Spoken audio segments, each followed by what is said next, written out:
It was July 1944 at southern England, nightfall. The sky carried a strange mechanical hum, not the roar of bombers, not the whistle of falling shells. A pulsing engine cut through the darkness, uneven, relentless. The unmistakable sound of a German V-1 flying bomb crossing the channel toward London. Radar operators leaned closer to glowing green scopes as new contacts appeared in steady lines. On the coast, American and British anti-aircraft crews waited beside heavy guns already aligned by radar predictions. Searchlights sliced through drifting clouds, searching for the small, fast silhouette moving above the Black Sea. For weeks, traditional shells had burst harmlessly behind the robotic weapons. Fighters chased them. Balloons slowed a few. Many still reached cities, leaving shattered streets and shaken civilians. Tonight, something new rested in the ammunition crates. Shells fitted with an experimental U.S. variable time proximity fuse, designed to explode the instant it sensed an aircraft nearby. The first volley fired. Seconds later, a V-1 vanished in a sudden mid-air flash, far from its target, and stunned gunners watched fragments fall silently into the water.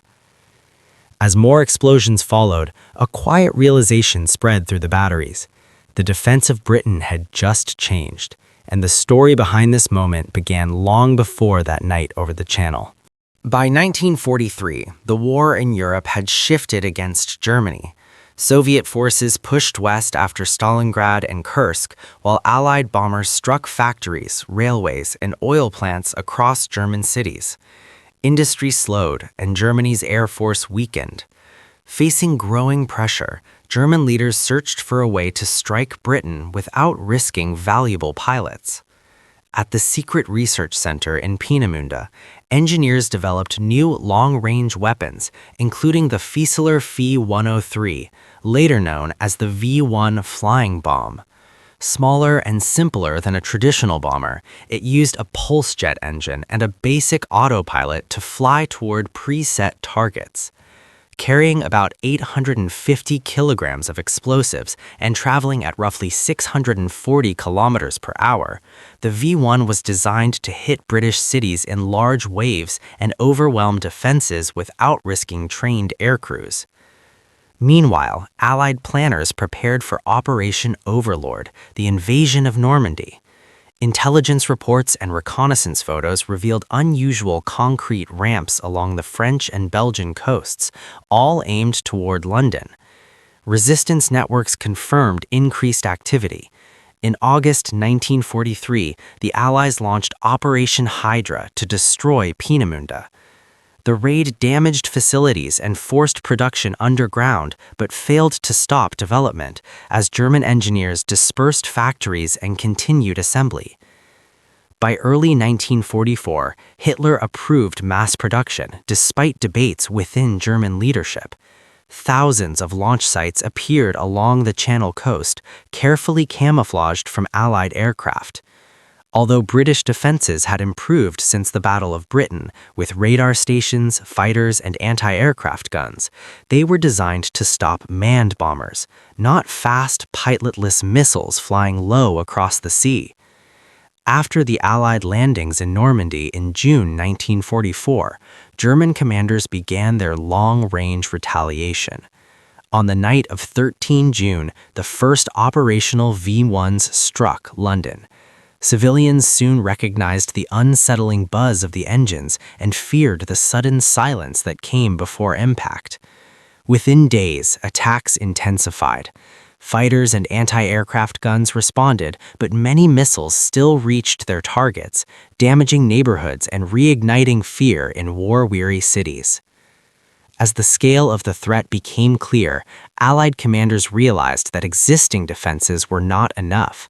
A new combination of technology, tactics, and coordination would soon be required, setting the stage for a dramatic transformation in the battle for Britain's skies.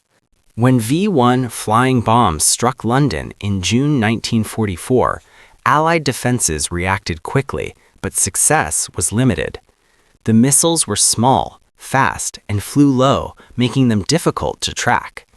Fighter pilots intercepted what they could, sometimes shooting them down or tipping them off course, but these risky methods were not reliable enough to stop the growing threat. Anti-aircraft guns struggled as well. Their shells relied on time fuses that required precise predictions.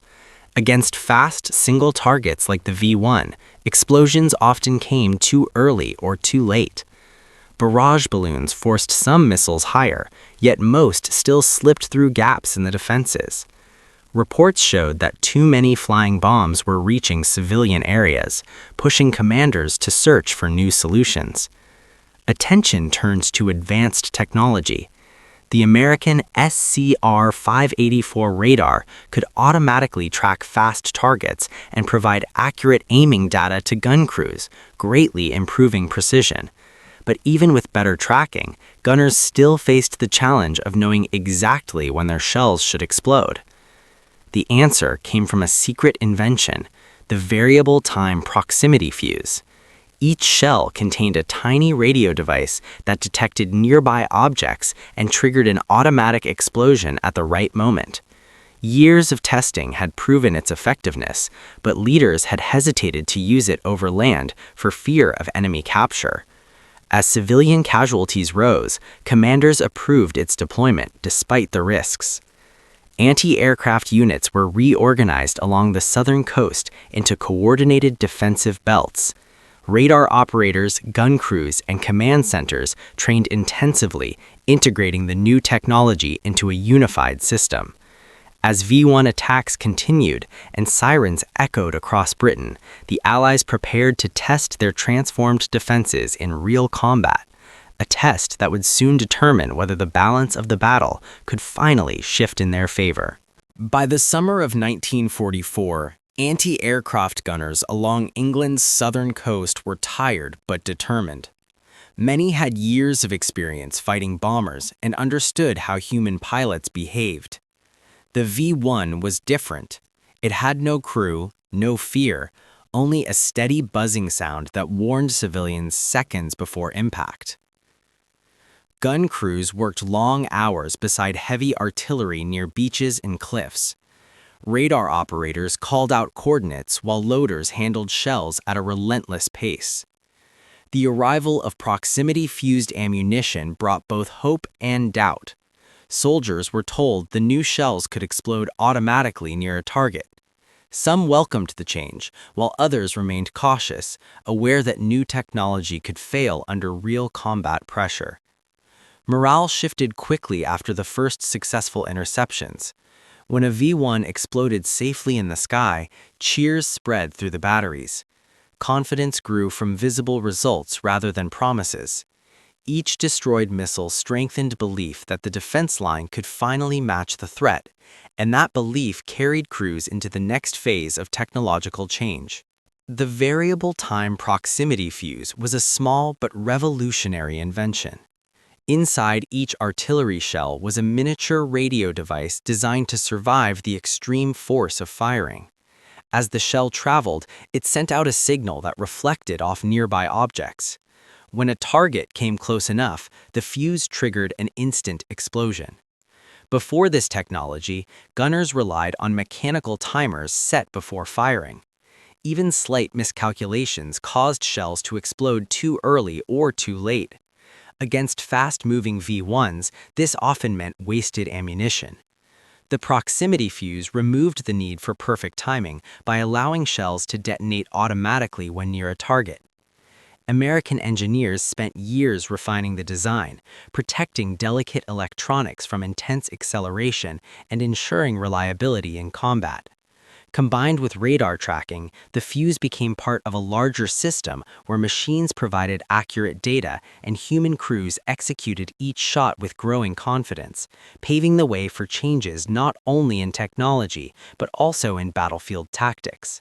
Technology alone was not enough to stop the flying bombs. Allied commanders reorganized their defenses to fully use radar-guided guns and proximity-fused shells.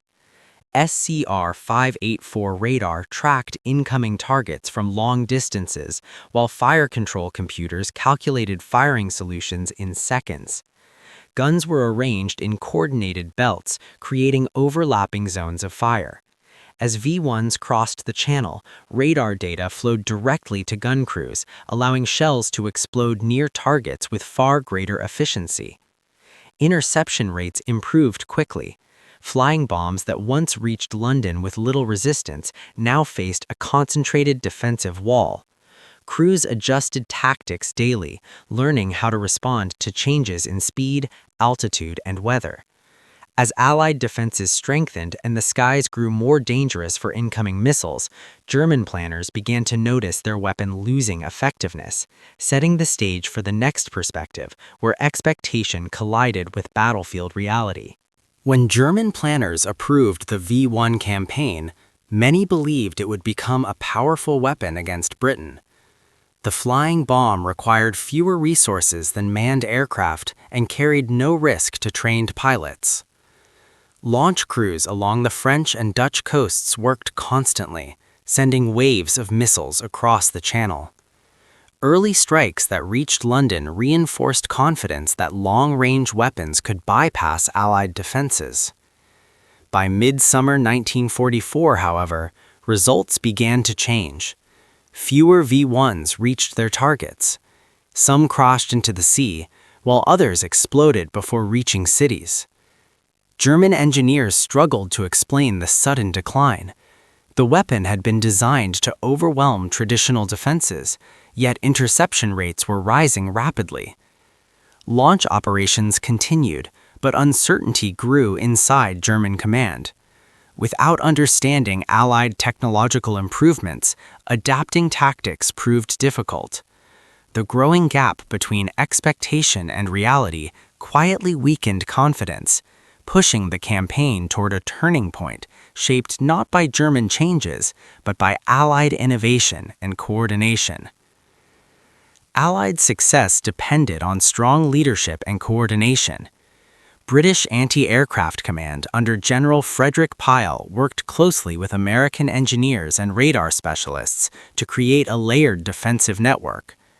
Leaders understood that fighters, radar crews, artillery units, and intelligence teams had to function as a single system. Commanders made the difficult decision to move many anti-aircraft batteries from cities to the coastline. New gun positions, communication lines, and supply routes were built quickly. Radar tracking began guiding firing decisions in real time, while training focused on speed and precision so crews could react instantly to incoming threats. At the same time, leaders balanced urgency with secrecy. The proximity fuse remained highly sensitive technology, protected by strict procedures even as it was deployed widely. These coordinated decisions strengthened the defensive structure, setting the stage for the moment when improved tactics and technology would face the V-1 threat in decisive combat conditions. While military defenses evolved, civilians lived with the constant threat of the V-1 campaign. In London and other cities, people learned to recognize the buzzing pulse jet engine. The steady sound created tension, but the sudden silence signaled that a missile was falling, a moment filled with fear. Families sheltered in basements, subway stations, and public bunkers. Schools adjusted schedules, and emergency crews responded daily to fires and damaged neighborhoods. Even as defenses improved, uncertainty remained part of everyday life, and each siren reminded residents that danger was never far away. Over time, more V-1s were destroyed over the coast rather than over cities. Explosions within urban areas became less frequent, though many civilians did not know why. Behind the scenes, radar-guided guns and proximity-fused shells were reshaping Britain's defenses, preparing the battlefield for the decisive phase when the outcome of the aerial struggle would finally become clear. By July 1944, pressure on Allied air defenses reached a critical level. Waves of V-1 flying bombs crossed the channel daily. Earlier interception methods slowed the attacks but could not stop them. Commanders shifted strategy.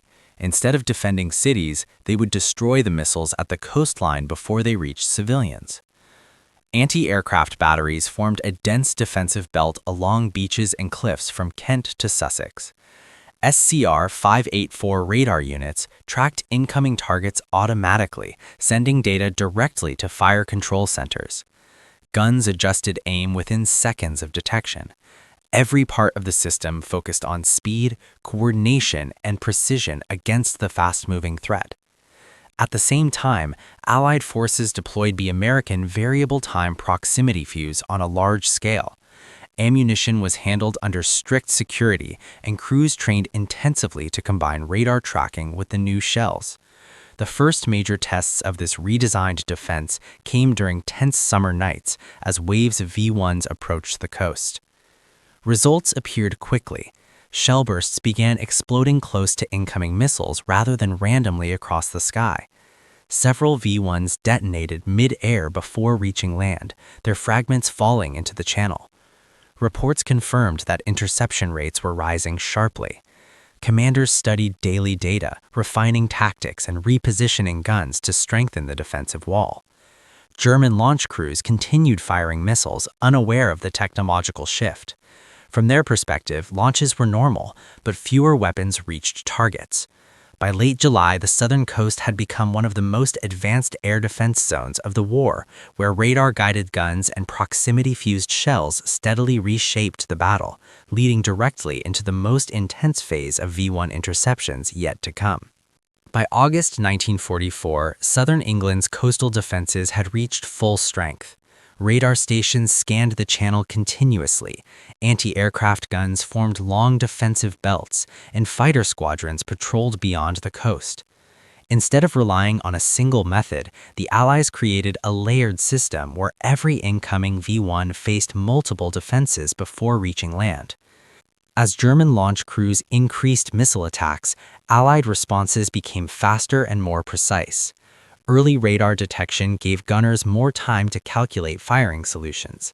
Proximity-fused shells detonated close to targets, destroying more flying bombs over water rather than over cities.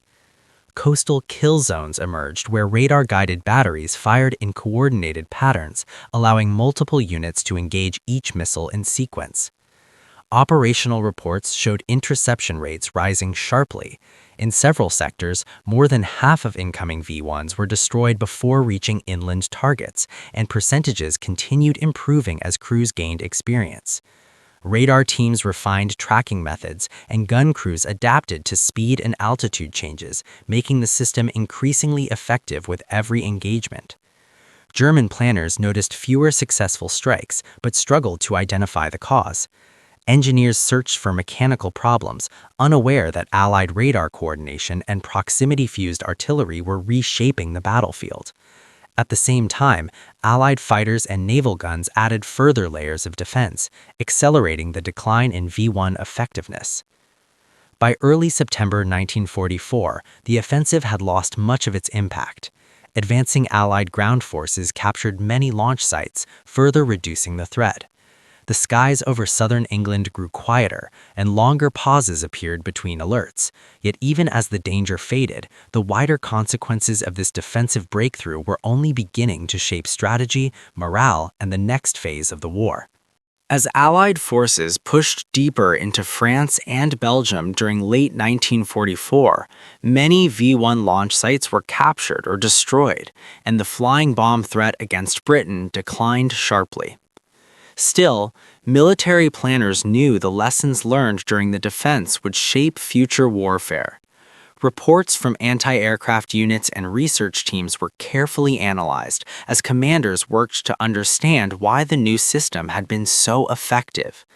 A major conclusion was that modern air defense depended on integration. Radar detection, automated fire control, and proximity-fused artillery proved far more powerful together than alone. Military leaders realized future battlefields would rely on coordinated technological networks rather than isolated weapons. Training programs soon reflected this shift, preparing crews to function as parts of larger, synchronized systems. The proximity fuse also became vital beyond Britain. In the Pacific theater, U.S. naval forces used proximity-fused shells to defend against Japanese aircraft, including kamikaze attacks late in the war. Ships equipped with radar-guided guns reported higher interception rates, protecting vessels and saving countless lives. This success reinforced the belief that scientific innovation could change the balance even when conventional weapons struggled. After the war, engineers and planners studied how radar-guided defenses could counter emerging threats like high-speed aircraft and early guided missiles. The combination of electronic detection and automatic detonation influenced the development of post-war air defense systems worldwide, with many modern missile defense concepts tracing their roots to the V-1 campaign. For Germany, the decline of the V-1's effectiveness exposed the limits of terror weapons against adaptable defenses.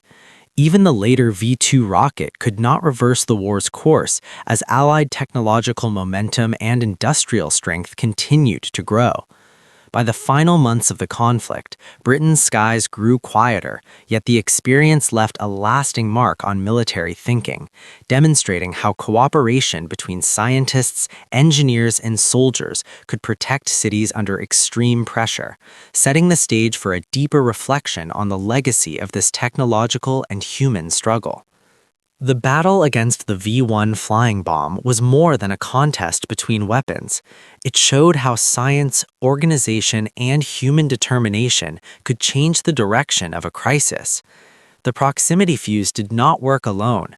Radar operators, engineers, gunners, and commanders built a system where knowledge and discipline became as powerful as firepower.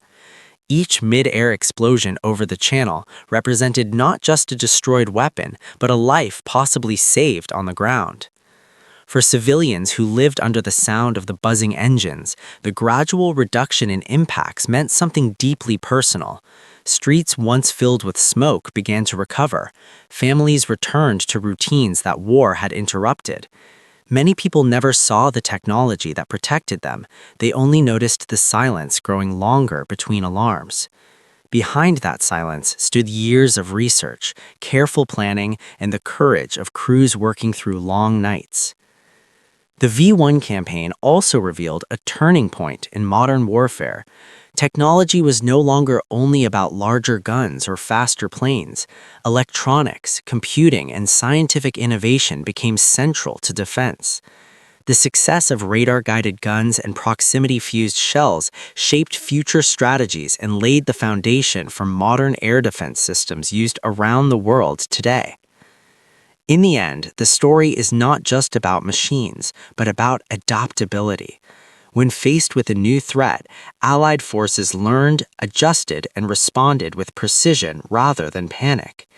The skies over southern England became a testing ground where innovation met reality, and where a coordinated defense transformed fear into resilience, leaving a legacy that continues to shape how nations protect their people from the dangers that arrive without warning.